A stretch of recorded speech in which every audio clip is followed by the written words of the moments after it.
দূর দূর, হঠাৎ করে কেন যে এত চুল ঝরছে বুঝতেই পারছি না। কতদিন হয়ে গেল চুল ওঠা আর থামছেই না। না, এমন হতে থাকলে তো মাথায় টাক পড়ে যাবে। না না না, আজ রাজবৈদ্যের কাছে পরামর্শ নিতে হবে। কি ব্যাপার মহারাজ, আজ আপনাকে এমন চিন্তিত দেখাচ্ছে কেন? জীবনে বড় দুঃখ গোপাল, মন মেজাজ একদম ভালো নেই। সে কি কি হয়েছে মহারাজ? গোপাল থাকতে দুঃখ কিসের? আর বলো না, মাথার চুলগুলো আজকাল ঝড়ে পড়া পাতার মতো পটপট করে ঝরে যাচ্ছে। আমি তো জানি কেন এমন হচ্ছে, কিন্তু এখনই মুখ খুললে চলবে না। আর একটু বেশি বিপদ বাড়লে তখন মাঠে নামবো। তাই বলুন। এ তো খুব ছোট ব্যাপার। চুল ঝরলে টাক পড়বে, আর সেটা পড়া কত ভালো জানেন? কথায় আছে, যত বড় টাক তত বেশি টাকা। তুমি চুপ করো তো বাপু। যদি টাক থাকলেই টাকা হতো, তাহলে তোমার টাকা কোথায়? যেটা বোঝো না সেটা নিয়ে কথা বলো না। তাই না তাই, মহারাজের ঝরছে চুল, চিন্তার ভাঁজ মাথায়। গোপাল যতই চেষ্টা করুক, চিড়ে ভিজবে না কথায়। তোমরা সকলে থামো তো দেখি। ও রাজবৈদ্য, তুমি এর কিছু উপায় বলো। আগে মহারাজ, অনেক সময় দেহে ওই লৌহের পরিমাণ কমে গেলে এমন চুল ঝরে। আপনি বরং পালং শাক, ওই কিশমিশ, কলা ও আরো কিছু ফল আমি বলে দিচ্ছি, সেগুলো বেশি করে খান। আচ্ছা আচ্ছা আচ্ছা, তবে তাই করে দেখি।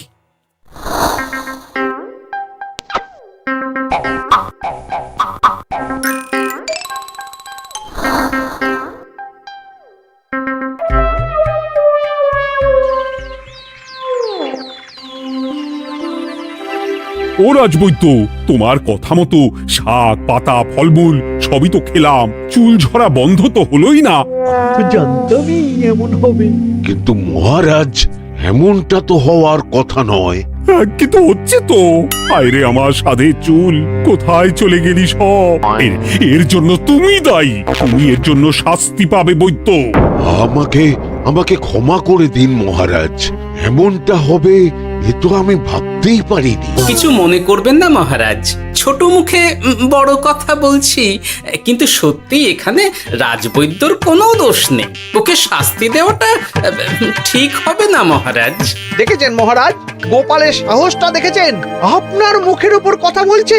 তা বলি, তুমি যখন এতই বোঝো, তাহলে নিজেই একটা আস্ত লোহা খেয়ে দেখো না, তোমার মাথায় চুল গজাচ্ছে কিনা। ঠিকই আছে, এসব মূর্খের মতো কথা কেবল আপনার থেকেই আশা করা যায় মন্ত্রী মশাই। মহারাজ, আপনি বিচক্ষণ মানুষ। আমার শুধু অনুরোধ, আরেকবার ভেবে দেখবেন। ঠিক আছে, রাজবৈদ্যকে আমি শাস্তি দেব না, কিন্তু সকলের জন্য আমার একটা ঘোষণা আছে। কি ঘোষণা? আমার এই কঠিন সমস্যা যে দূর করে দিতে পারবে, তাকে আমি বিশেষ পুরস্কারে ভূষিত করব। এই তো পেয়েছি। এই সুযোগ কোনোভাবেই হাতছাড়া করা চলবে না। এবারের সমস্যাটা সত্যি বেশ কঠিন। কি করলে যে মহারাজের চুল পড়া বন্ধ হবে, সেই উপায় মাথাতেই আসছে না। হঠাৎ করে কেন যে এমন হলো কে জানে।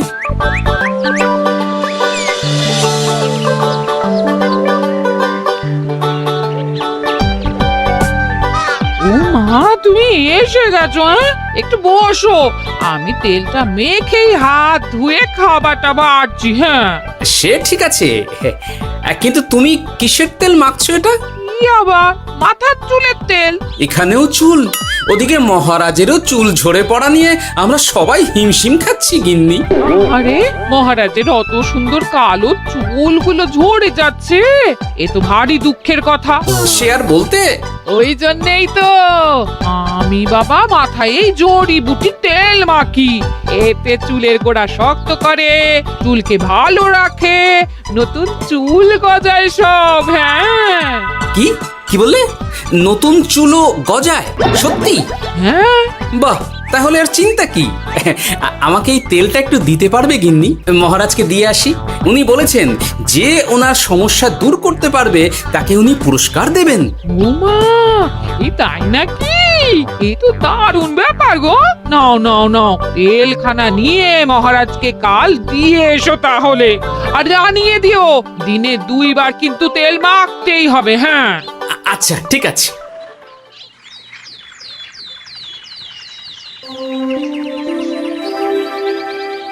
কোনো উপায় খুঁজে পেলে তোমরা? আগে মহারাজ, আমি আপনার জন্য নকল চুল বানিয়ে এনেছি। যতদিন আপনার চুল পড়া বন্ধ না হচ্ছে ততদিন আপনি এটা পরে ব্যবহার করতে পারেন। সে তো বুঝলাম, কিন্তু নকল চুল তো আর আসল চুলে জায়গা নিতে পারবে না বিজ্ঞানী। আসল চুলের কথা ভেবে আমি আপনার জন্য কেশুত্তে পাতা এনেছি মহারাজ। আচ্ছা বেশ। তা গোপাল, খুব তো আগের দিন বকবক করছিলে, তুমি কি এনেছো শুনি?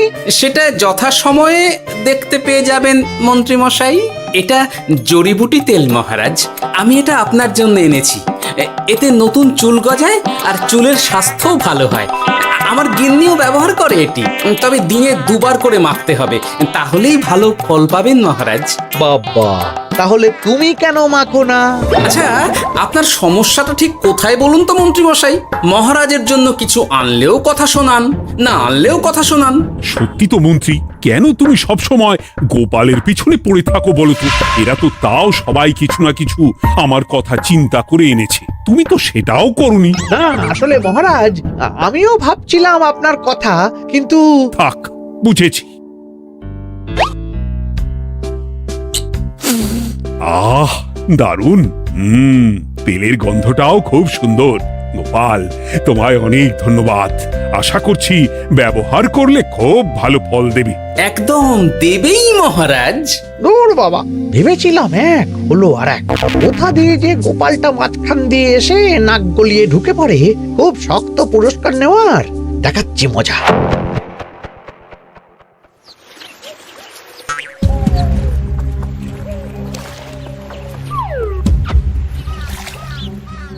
এবারে গোপালের তেল দিয়েই সব কিছু তোলপাড় করব।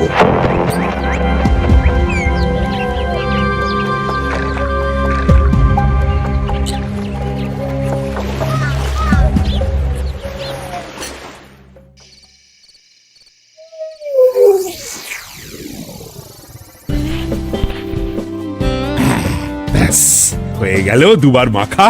গোপাল বলেছিল এতেই ভালো ফল পাবো, কিন্তু এখন মাখার পর মাথাটা কেমন জ্বালা জ্বালা করছে মনে হচ্ছে। হয়তো নতুন চুল গজাবে বলে এমন হচ্ছে। কাল সকালে বোঝা যাবে। এতক্ষণে বোধহয় ছোট ছোট চুল গজিয়েই গেছে। কি এটা চুল গজানোর তেল ছিল নাকি পড়ে যাওয়ার?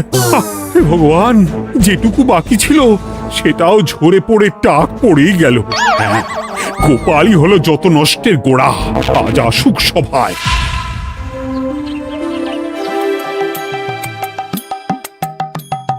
এই যে এখন এলেন উনি। ও কি মহারাজ, আপনি এমন কাপড় মাথায় জড়িয়ে বসে আছেন কেন? তুমি আর এমন প্রশ্ন জিজ্ঞাসা করো না গোপাল, তোমার দয়াতেই মহারাজের এমন অবস্থা। মানেটা আমি তোমায় দেখাচ্ছি, দাঁড়াও। এই যে গোপালের দেওয়া তেল মেখেই আমার এমন হয়েছে, আর তার জন্য আমি তোমাকে কোনোদিনও ক্ষমা করব না গোপাল। বিশ্বাস করুন মহারাজ, আমার গিন্নিও মাখে এই তেল, কিন্তু এমন কিছু তো এখনো পর্যন্ত ঘটেনি। আমি আর কিচ্ছু শুনতে চাই না। আমার মাথা ভর্তি চুল আমি ফেরত চাই। যতদিন না আমার মাথার সব চুল ফিরে আসছে ততদিন আমি তোমার মুখও দেখতে চাই না। মহারাজ, আপনার কোনো চিন্তা নেই, আমি তো আছি। এবার এই সমস্যার একটা সমাধান আমি করেই ছাড়বো। কি ব্যাপার, মন্ত্রী মশাই এত লাফাচ্ছে কেন? এসবের পেছনে আবার ওনার হাত নেই তো? না, ব্যাপারটা পরে দেখতে হচ্ছে।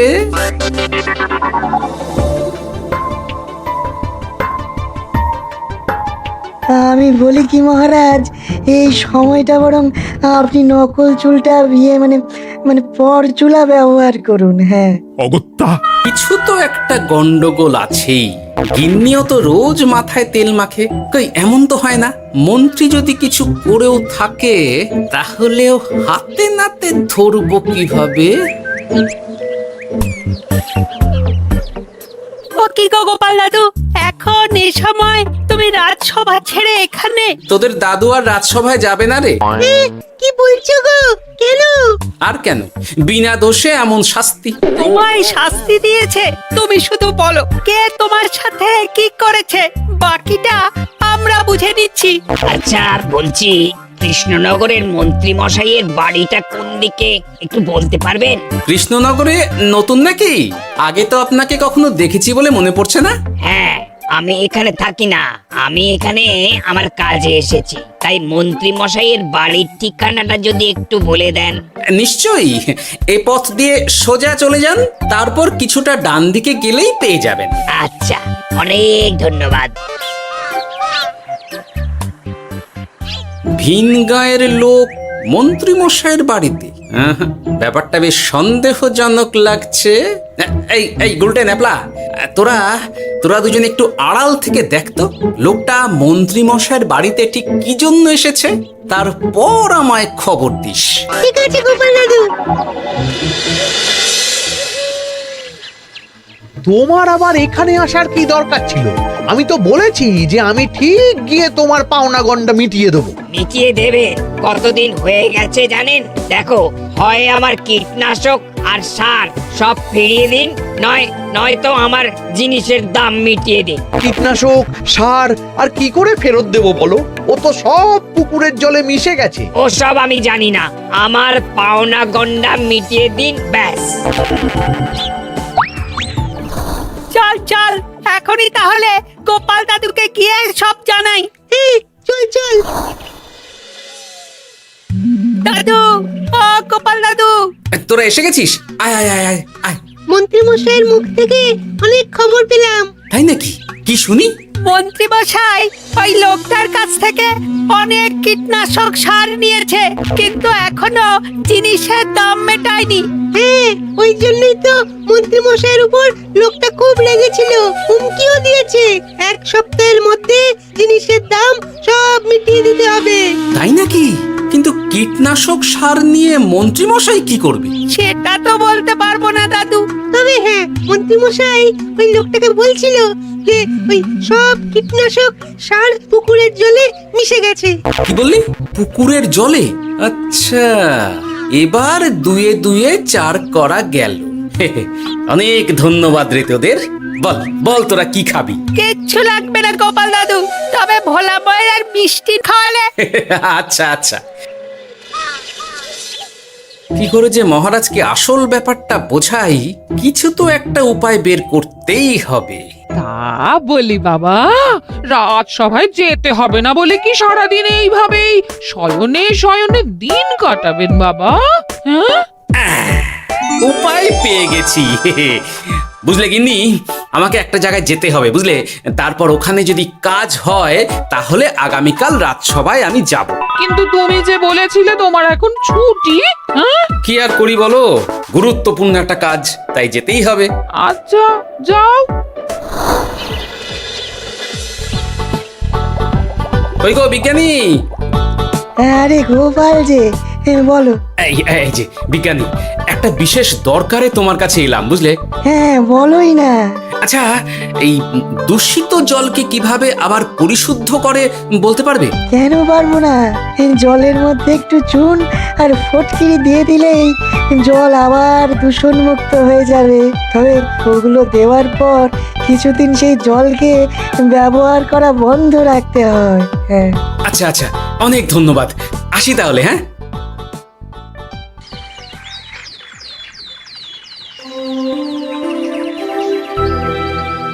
ছায়া পড়েছে, ছায়া পড়েছে। আমি বেশ বুঝতে পারছি তার ছায়া পড়েছে এখানে। কার ছায়া পড়েছে? আজকাল তোর মাথা থেকে অনেক চুল ঝরে পড়ছে, তাই না? আগে হ্যাঁ সাধু বাবা, আপনি একদম ঠিক কথা বলেছেন। ও বাবা, এই আবার কোথা থেকে উদয় হলো? আরে আমি একা গিয়ে সেই স্নানের পুকুর পরিদর্শন করতে চাই। যথা আজ্ঞা বাবা।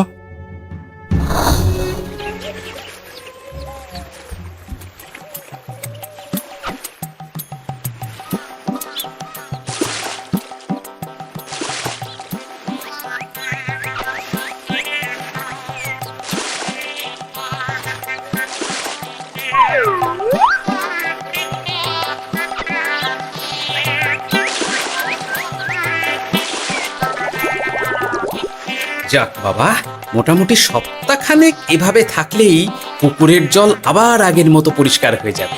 এবার শুধু মহারাজকে একটু বুঝিয়ে বললেই হয়ে যাবে।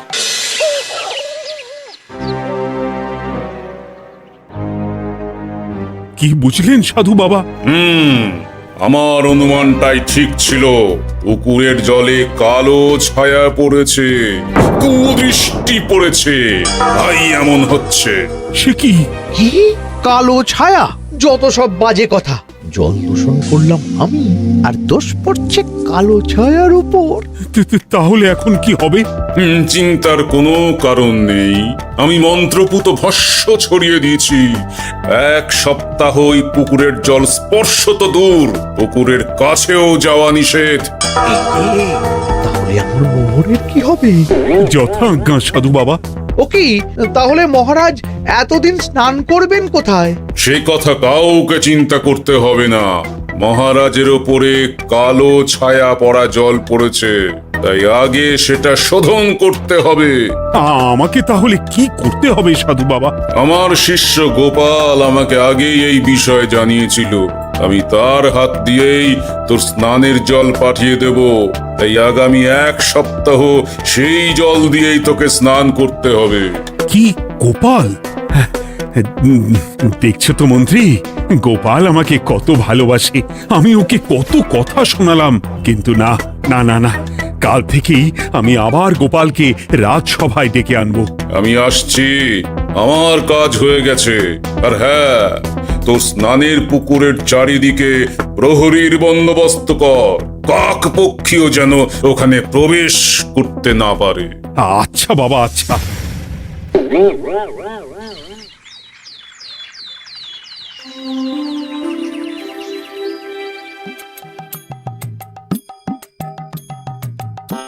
গোপাল, তোমাকে আবার এখানে দেখতে পেয়ে আমার খুব ভালো লাগছে। তোমার গুরুদেব গতকাল এসেছিলেন, কিছু মনে করো না। না বুঝেই তোমাকে অনেক কথা শুনিয়েছি। না মহারাজ, আমি জানি আপনি আমাকে খুব ভালোবাসেন, তাই আমি কিছু মনে করিনি মহারাজ। এই নিন, আমি আপনার স্নানের জল এনেছি। হ্যাঁ হ্যাঁ, দাও দাও দাও।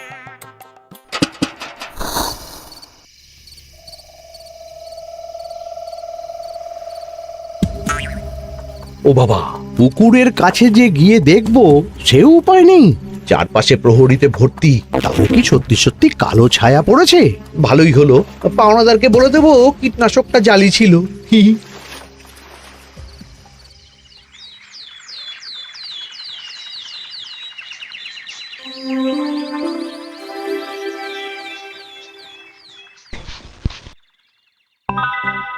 এই তো আমার সেই পুরনো কালো চুলগুলো আবার ফিরে এসেছে। আহা, কি যে আনন্দ হচ্ছে দেখে। আজ 1 সপ্তাহ সম্পূর্ণ হলো। গোপালের জন্য আমার স্নানের পুকুর থেকে কালো ছায়া দূর হয়েছে। আমাকে এই সমস্যা থেকে দূর করার জন্য আমি গোপালকে 100টি মোহর উপহার দিতে চাই। ধন্যবাদ মহারাজ। দূর, আমার আর ভালো লাগে না। সব সময় গোপালই মোহর পায়, এটা তো আমার পাওয়ার কথা ছিল। এদিকে আজকে পাওনাদারও আসবে।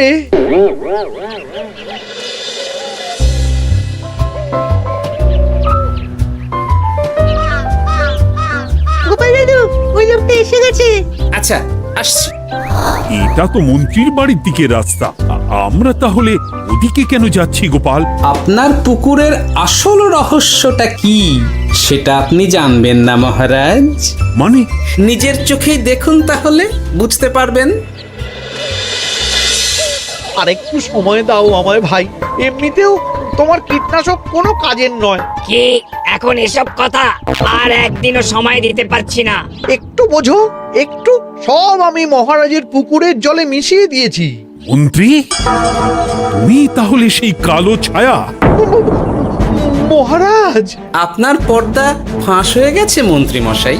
তুমি তাহলে সবটা জানতে? একদম প্রথম থেকে। রে, খুব জোর ফেঁসেছি। এদিকে পাওনাদার, ওদিকে মহারাজ, এইখান থেকে কেটে পড়তে হবে। গন্ডগোল করে আবার পালানো হচ্ছে তবে রে। বলো কেন করেছিলে? মহারাজ, আমি ভেবেছিলাম আপনার সব চুল উঠে গেলে আমি আপনার কাছ থেকে চুল গজানোর ওষুধ দেওয়ার নামে অনেক টাকা লুটবো।